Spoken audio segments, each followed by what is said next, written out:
तो देखना तू। राजीव ने अपने पत्नी सुलेखा की बाह को कस कर पकड़े हुए दांत पीस कर बोला। सुलेखा और राजीव की शादी को 10 साल बीत चुके थे। शादी के बाद से ही राजीव और उसके परिवार ने सुलेखा पर हमेशा इस बात का दबाव डालते थे कि उन्हें बेटा ही चाहिए। शादी के 1 साल हो चुके थे और इसी बीच सुलेखा पहली बार मां बनने वाली। सुलेखा के मां बनने बात जब घर में सबको पता चला तो सब बेहद खुश हुए, लेकिन सुलेखा के मन में एक डर था कि अगर कहीं बेटा ना होकर बेटी हुई तब क्या होगा। क्या उसका पति राजीव और उसके ससुराल वाले उसे अपनाएंगे। देखते ही देखते वो दिन भी आ गया जब सुलेखा की डिलीवरी थी। सुलेखा को बोर्ड पे ले जाया गया। वहाँ से उसके चीखने की आवाज आ रही थी। वो कुछ देर में बंद हो गया और वो समय आया जिसका सभी को इंतजार था। सुलेखा के बोर्ड से एक नर्स निकली जिसकी गोद में एक सफेद कपड़े में लिपटा हुआ बच्चा था। नर्स ने उस बच्चे को राजीव की मां की गोद में देते हुए कहा कि मुबारक हो, लक्ष्मी आई है आपके घर। नर्स की बात सुनते ही राजीव और उसके परिवार के चेहरे पर जहां कुछ देर पहले खुशी थी, अब उस जगह को उदासी और गुस्से ने ले ली। लेकिन हॉस्पिटल में उन्होंने कुछ नहीं कहा और घर आ गई बच्ची और सुलेखा को लेकर। हमने तो सोचा था बेटा होगा तो घर का नाम रोशन करेगा, लेकिन हुई एक लड़की। इसका क्या करेंगे। अपनी सास के मुंह से ये सारे सब सुनकर सुलेखा का दिल ही टूट गया। उसके आंखों से बेतहाशा आंसू बह निकले, जबकि उसकी सास भी एक लड़की की माँ थी। फिर कैसे वो ऐसा कह सकती थी। धीरे धीरे यही सिलसिला 10 सालों से जारी है। सुलेखा जब भी प्रेग्नेंट होती तब सभी को एक ही आशा रहती कि इस बार बेटा हो, लेकिन उसकी उम्मीद तब टूट जाती जब फिर से बेटी हो जाती। सुलेखा और राजीव को अब तक 3 बेटियां हो चुकी थी। इस बार फिर से सुलेखा प्रेग्नेंट थी, लेकिन इस बार कोई भी इसकी प्रेगनेंसी से ज्यादा खुश नहीं लग रहा था। इस बार अगर बेटा नहीं हुआ तब देखना तुम। सुलेखा की बाह को जोर से दबाते हुए राजीव ने चीख कर कहा, अरे देखना क्या है, ना जाने कौन सी मनहूस घड़ी में तुझे ब्याह कर लाए थे।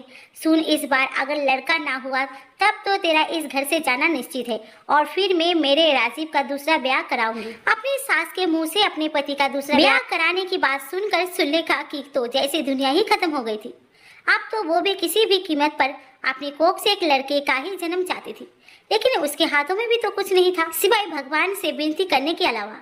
एक रोज सुलेखा की सास सुशीला जी बाजार गई थी किसी काम। जब वो बेहद खुश होकर घर लौटी थी, उनके होठों की चमकती मुस्कान देखकर ऐसा लग रहा था कि उन्हें कोई खजाना हाथ लगा हो। अजी सुनती हो, अरे राजीव कहाँ है, तू भी तो सुन। सुशीला जी ने बड़ी खुशी अपने पति और बेटे को पुकारा।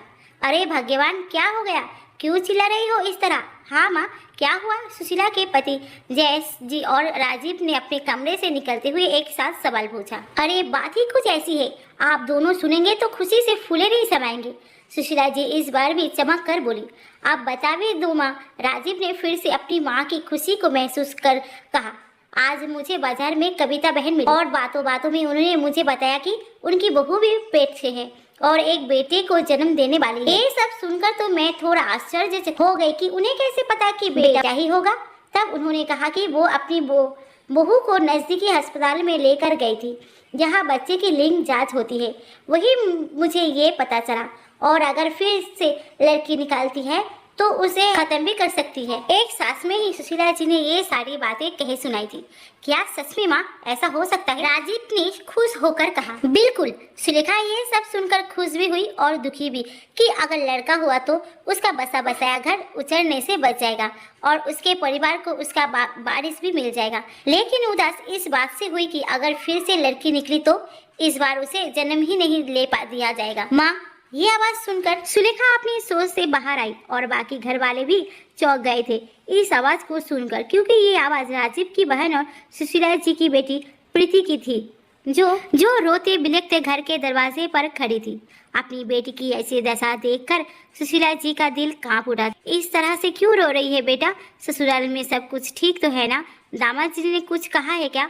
इसी तरह से एक के बाद एक सवाल घबराहट के मारे पूछे जा रही थी सुशीला जी अपनी बेटी से। सब खत्म हो गया माँ, सब खत्म हो गया। अब ना मेरा पति और ना ही बाकी ससुराल वाले मुझे अपनाना चाहते हैं माँ, क्योंकि मैंने एक बेटे को जन्म ना देकर एक बेटी को जन्म दिया है, इसीलिए उन लोगों ने मुझे और मेरी बेटियों को घर से निकाल दिया है माँ। प्रीति ने फूट फूट कर रोते हुए अपनी सारी परेशानी दर्द सब अपनी माँ को कह सुनाया। अरे ऐसे कैसे वो लोग मेरी बेटी को घर से निकाल सकते हैं। अरे अगर बेटा नहीं हुआ तो क्या हुआ, बेटी तो हुई है, और बेटा बेटी के अलावा क्या किसी को हाथी घोड़े पैदा होते हैं क्या? बेटी भी तो संतान ही होती है, और इसमें तेरा क्या दोष है? जो तुझे बेटी हुई तो ये सब तो भगवान की माया है, इसीलिए जो भगवान ने दिया है उसे उनका प्रसाद समझकर उसका सम्मान करो। अपनी बेटी की बात सुनकर सुशीला जी भड़क उठी थी। हाँ माँ, तुम बिल्कुल सही कह रही हो, लेकिन माँ तुम भी तो ऐसे ही सोचती हो। आखिर तुम भी तो भाभी को प्रताड़ित करती हो बेटा ना जन्म देने के लिए, फिर ऐसा फर्क क्यों माँ? प्रीति ने अपने आंसू पोंछकर अपनी माँ से सवाल किया। सुशीला जी सोच में पड़ गई। हाँ, मैं भी तो अपनी बहू के साथ ऐसा ही बर्ताव करती हूँ। क्या मैं सही करती हूँ? नहीं, मैं बिल्कुल भी सही नहीं करती। आज मेरी बेटी के साथ हुआ तब मुझे समझ आई ये बात, जबकि मैं अपनी मासूम सी बहू के साथ कितना गलत करती आ रही थी। हे भगवान, मुझे माफ़ कर दो, आपने मेरी आंखें खोल दी है। सोचते सोचते सुशीला जी की आंखों से आंसू झलक उठे थे। मुझे माफ़ कर दे बहू, मैंने तेरे साथ बहुत गलत किया है। हाँ सुलेखा, मुझे भी माफ़ कर दो, मैंने तो सबसे ज़्यादा तुम्हें दुख दिया। मुझे तुम्हारा साथ देना चाहिए था, लेकिन उल्टा मैं तुम्हारे ही खिलाफ खड़ा था। माफ कर दो सुलेखा, मुझे माफ कर दो। दोनों माँ बेटे फूट फूट कर रो पड़े थे सुलेखा के आगे हाथ जोड़े हुए। नहीं माँ, आप मुझसे माफी मत मांगिए, क्योंकि इसमें आपकी कोई गलती नहीं है। आपने वही किया जो बरसों से होता चला आ रहा है, क्योंकि जो भी हम देखते हैं वही सीखते हैं। और आप भी माफी मत मांगिए, मुझे कोई नाराजगी नहीं है आप सबसे, इसीलिए ऐसे हाथ मत जोड़िए, मुझे अच्छा नहीं लग रहा। सुलेखा ने अपने पति और सास के जुड़े हाथ को नीचे कर कहा। अभी तो हमें प्रीति दीदी के बारे में सोचना चाहिए। सुलेखा ने प्रीति के गाल पर प्यार से हाथ रखते हुए कहा। आप सबको प्रीति के बारे में सोचने की जरूरत नहीं है सुशीला बहन जी, क्योंकि अभी प्रीति ने जो भी कुछ कहा था वो बस आपको समझाने का एक तरीका था, क्योंकि वो आपकी सोच को बदलना चाहती थी, इसीलिए हमने भी इस नेक काम में उसका साथ दे दिया। बहन जी, लड़का और लड़की में कोई भेद नहीं होता, ये तो बस दकियानुसार बातें हैं जो बचपन से हम सुनते आ रहे हैं, और इसीलिए हमने भी इसे अपने जीवन में ढाल लिया है। लेकिन अब इन सारी बातों से ऊपर उठकर हमें केवल अपने बच्चों की खुशियों के बारे में सोचना चाहिए। सुशीला बहन जी, सुशीला जी ने भी इस बात पर सहमति जताई। प्रीति और सुलेखा को कसकर अपने सीने से लगा लिया। हमें ऐसी सोच को त्याग कर आगे बढ़ना चाहिए, क्योंकि लड़का और लड़की में कोई फर्क नहीं।